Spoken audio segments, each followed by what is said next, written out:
Hello everyone, and happy Friday and happy day 5 of the Bootcamp challenge, the Art Heals 5-day challenge.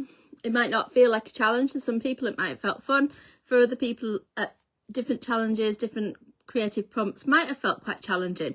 So actually, I am really proud of you for stepping out your comfort zone, if that applies, and for showing up and giving this a shot. So thank you so much for watching the videos, watching the lives, whether you come on here live when I'm on an evening, or whether you are watching on replay.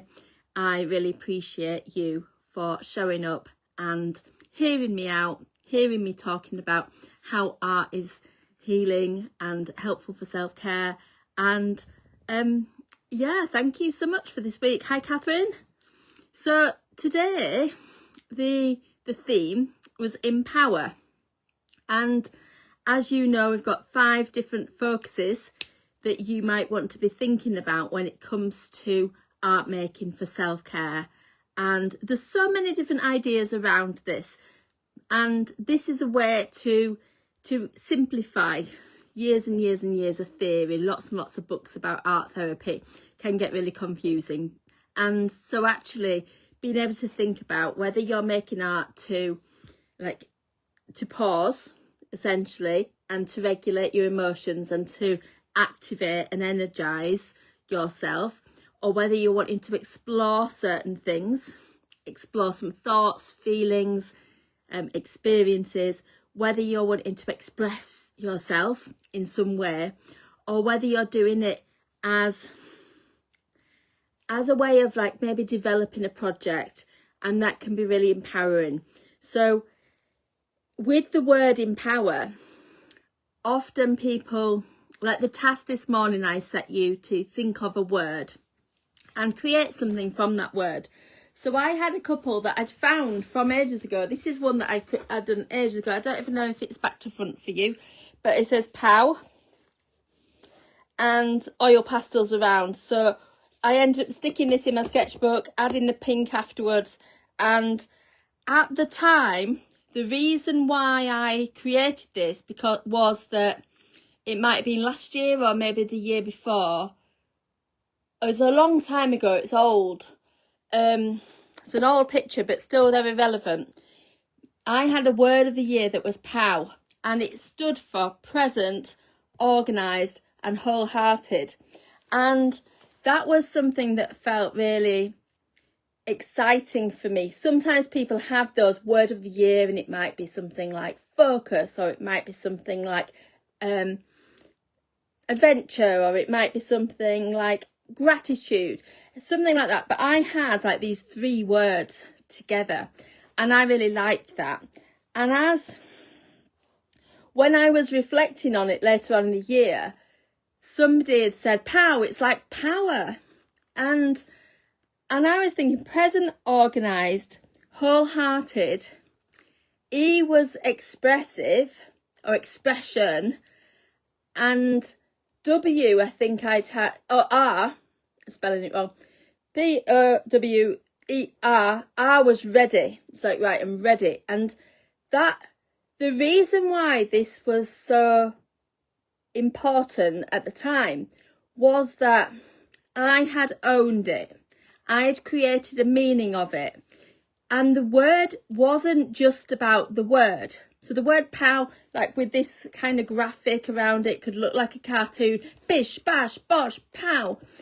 And that can be powerful. It can have a big impact. Though in those cartoons like Batman or whatever, they can have a real big impact. Kablam!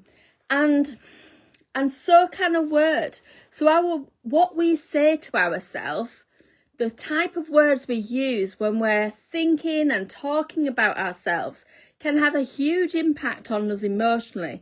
So if you're saying things, negative thing to yourself, like, oh, you made that mistake, like you're stupid, or like, oh, you're useless, or things like that, or negative things, then your brain remembers those things. Like if you're saying if you're hearing kind of negative all the time from people, your brain's going to remember that. So you need to say those kind things to yourself. Be kind to yourself and say sort of things that might reflect maybe feeling more of a growth mindset rather than feeling stuck. So that sense of, okay, well, I might have made a mistake with that. However, I'm improving every day. And, I am a really kind person, and really thinking about those things, your characteristics, who you are as an individual. Are you kind? Are you intending to be perfect all the time? Because actually that's impossible. Nobody is perfect all the time. So actually there's a lesson for everyone to be kind to ourselves. And through words and language, if you're picking some words that might be maybe more empowering words, it might be about energy. Like, ooh, that was one that I kind of just was sort of, sometimes I'll write things as part of an art book instead of drawing. And it's that kind of thing of, okay, what might I have in here? What might give me more energy? What might make me feel inspired? So I made some little, like, if you've ever painted rocks, sometimes we can have words on rocks. So I've got this one. On one side it says magic. On the other side it says money. And it was like actually sort of almost like manifesting money. And that's in my garden. And not sure it's worked yet. But yeah, it's growing. And it's got that kind of positive vibe. And then on the other one I've got joy. Joy, joy, joy written all over this, and this is a lovely one. So when I go out my door, these are just in a plant pot out of my door. And it might be that you create a piece of art that has like positive colours that you like. That is what a positive colour is. Any colour can be positive. If it's a colour that you like and are drawn to, that makes it positive for you. So in lots of in lots of conversations, lots of research and theories, people's ideas, there's lots of talk about colour psychology and what colour might mean for different people. And there's colour in, like, crystals might match the chakras. For instance, like a clear quartz might match the crown chakra. And then, you know, like a bluey kind of gemstone is going for more for like the throat chakra. So if you were to be thinking about colours, that might match, that you might resonate with that. However, I would, and lots of people say about certain colours meaning certain things. So it's whether you have that same meaning for yourself, because depending on the culture, everybody culturally, colours mean different things across cultures. So people would wear different things for different events. So there's no universal representative of one colour. It's just purely your view of it. And one day the colour red might be positive for you. Another day the colour red might feel negative to you. So be aware of those things and notice that actually that's the meaning that you've placed on it. There's no right or wrong way to choose those colours. This other rock that I've got, I ended up doing it. So somehow I've made lots of rocks this year. It's got sort of a rainbow on, and then it's got lightning, it's got a whirlwind, it's got a sunshine and a cloud, and on the back of it I've written, emotions are like the weather, always changing.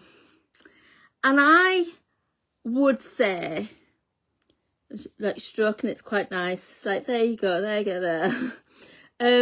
I would say that that's quite empowering for me, because it can be so easy for somebody to feel overwhelmed when they're feeling an emotion. If you're feeling heavy sadness or grief, or feeling a lot of like stress or anger or panic and anxiousness, it's very easy to feel that it's going to stay like that forever.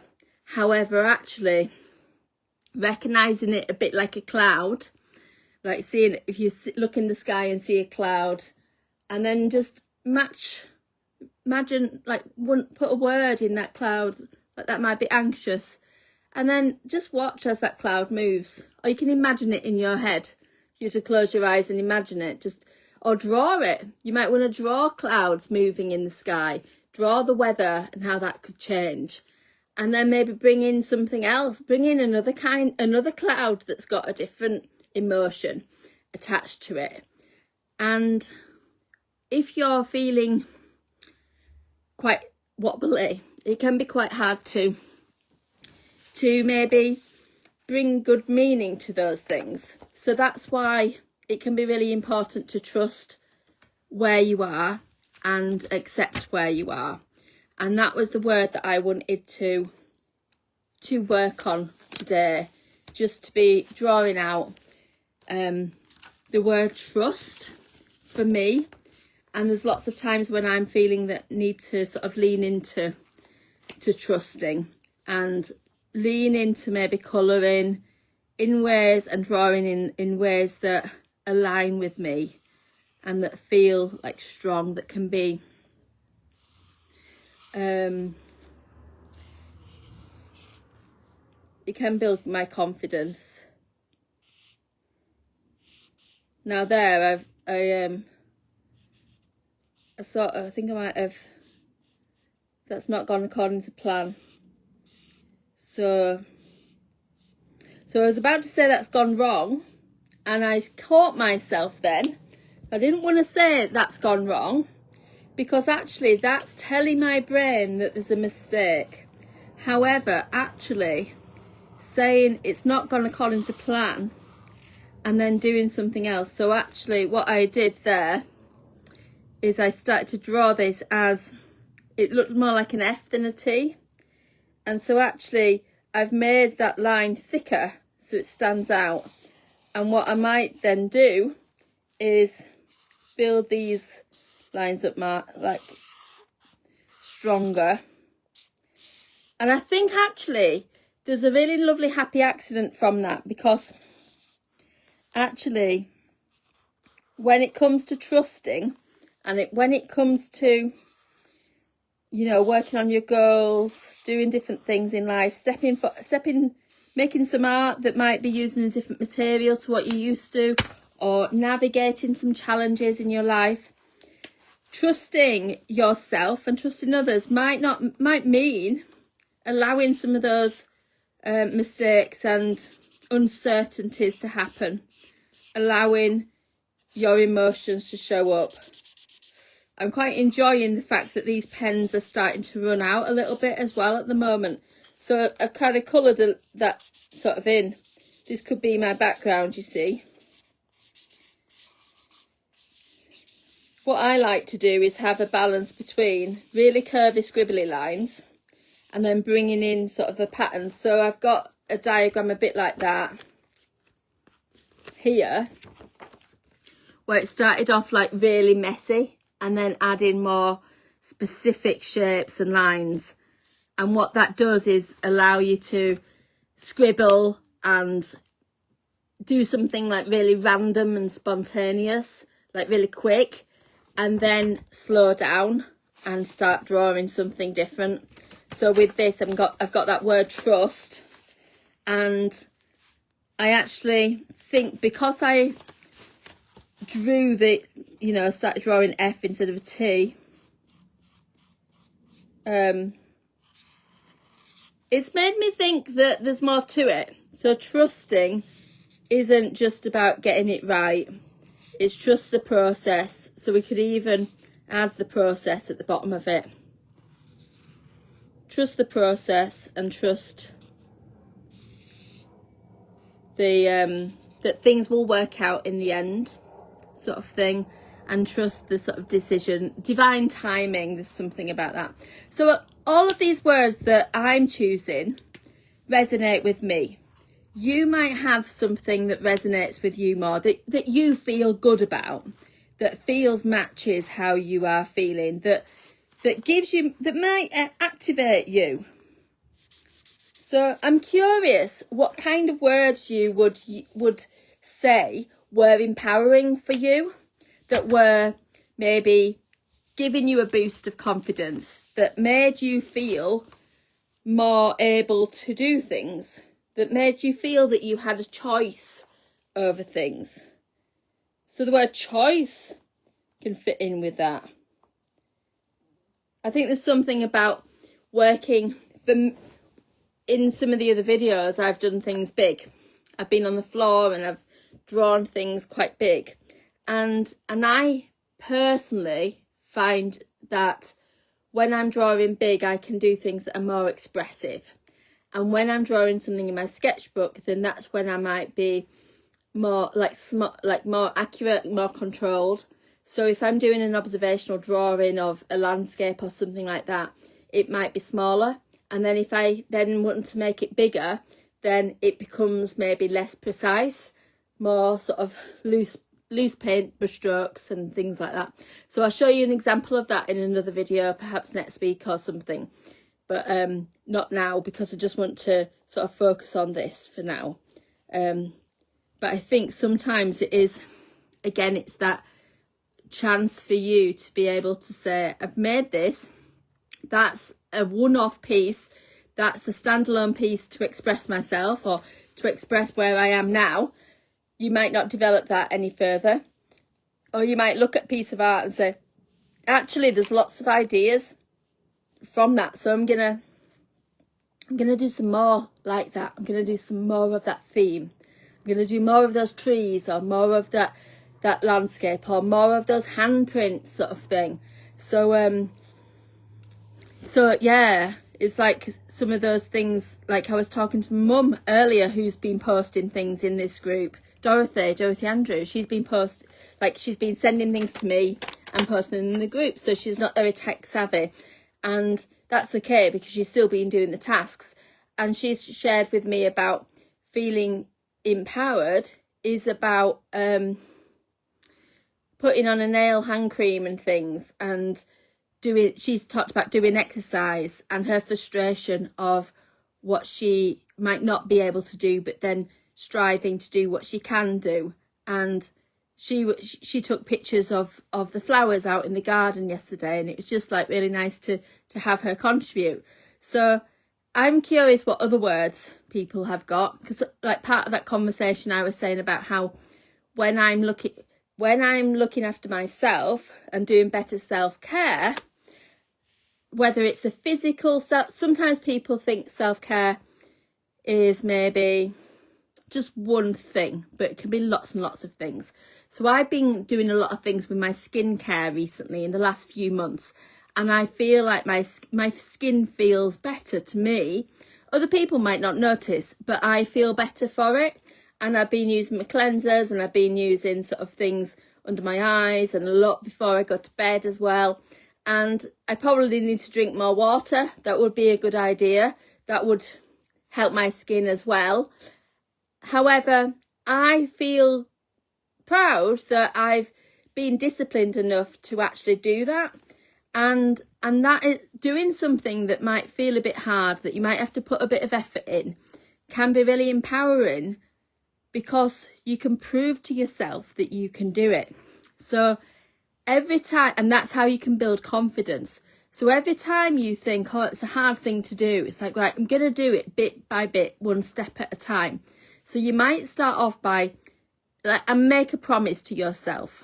So every time you do what you say you're going to do, you tell yourself you're going to maybe get up and go for a walk today, and you do it, that's 1 point in your confidence score. Then you do it again. You're building up this confidence. So you say you're going to do some artwork and you do it. You're building up that confidence because you're building trust in yourself. And if you can trust yourself, then you're more likely to feel more confident. You're more likely to do things that make you feel happier. You're more likely to have conversations with people and get on with people because you're being yourself. And of course you might not get on with everybody. However, I strongly feel that if you are changing yourself in order to fit in and in order to get on with other people and in order to belong with other people, then you're not actually fitting in, because you're not being true to you. You're not being yourself. You're pretending to be somebody else. So actually, that can be really lonely when you do that, because it's, oh, actually I get along with these people, but that's not really me.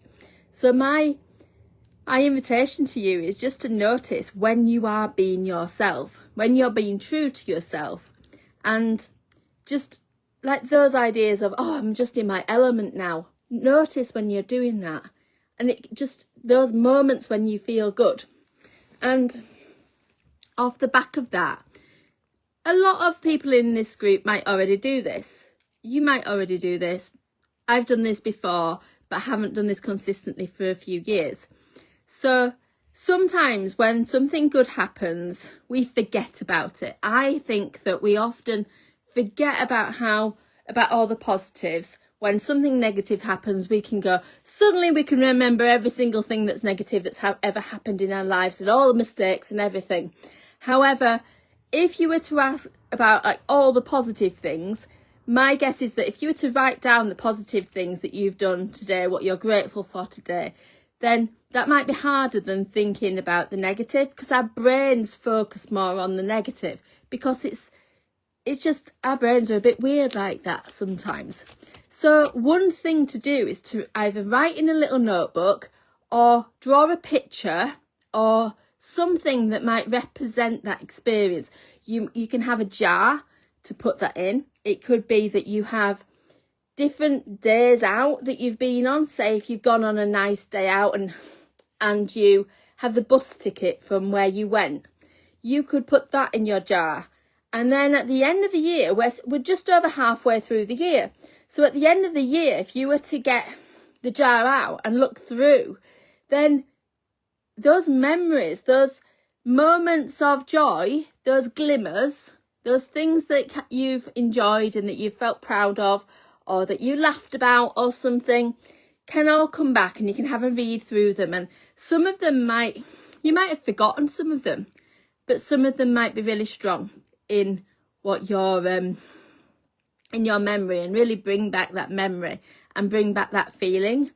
So that's something that I'm going to start to do. I need to find a little jar to do for the rest of the year. And because I did start to write things in a book, however, I don't think that works for me, because I do a lot of journaling, and my journaling's sort of all over the place because I've got lots of different books, and I pick up different books, and I'm not always writing in the same book. So having a jar will work better for me to put all the positive things in, things I'm grateful for.